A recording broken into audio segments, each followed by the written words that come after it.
The Walrus and the Carpenter by Lewis Carroll. The sun was shining on the sea, shining with all his might. He did his very best to make the billows smooth and bright. And this was odd because it was the middle of the night. The moon was shining sulkily because she thought the sun had got no business to be there after the day was done. "It's very rude of him," she said, "to come and spoil the fun." The sea was wet as wet could be.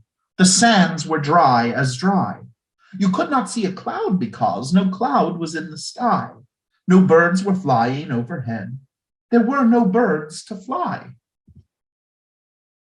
The Walrus and the Carpenter were walking close at hand. They wept like anything to see such quantities of sand.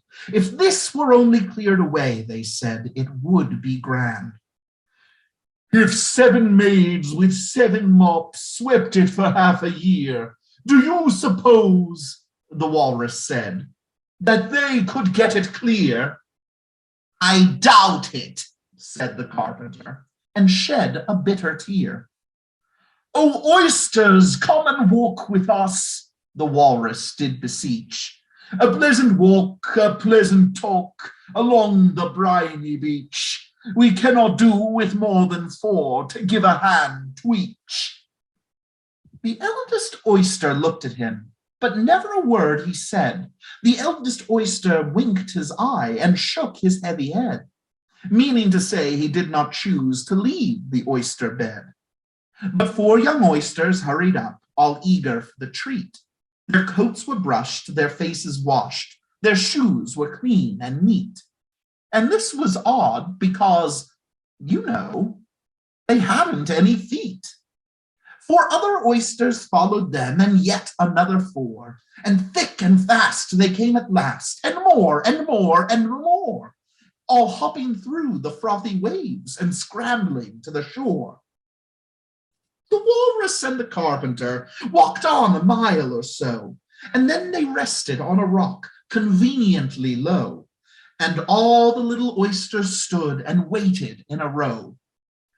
"The time has come," the Walrus said, "to talk of many things, of shoes and ships and sealing wax, of cabbages and kings, and why the sea is boiling hot, and whether pigs have wings." "But wait a bit," the oysters cried, "before we have our chat, for some of us are out of breath, and all of us are fat."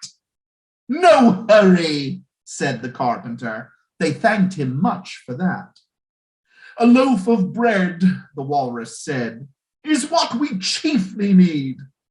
Pepper and vinegar, besides, are very good indeed. Now, if you're ready, oysters dear, we can begin to feed."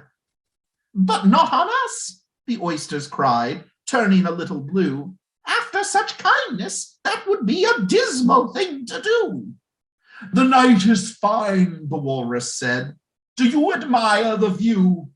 It was so kind of you to come, and you are very nice." The Carpenter said nothing but, "Cut us another slice. I wish you were not quite so deaf. I've had to ask you twice." "It seems a shame," the Walrus said, "to play them such a trick, after we brought them out so far and made them trot so quick."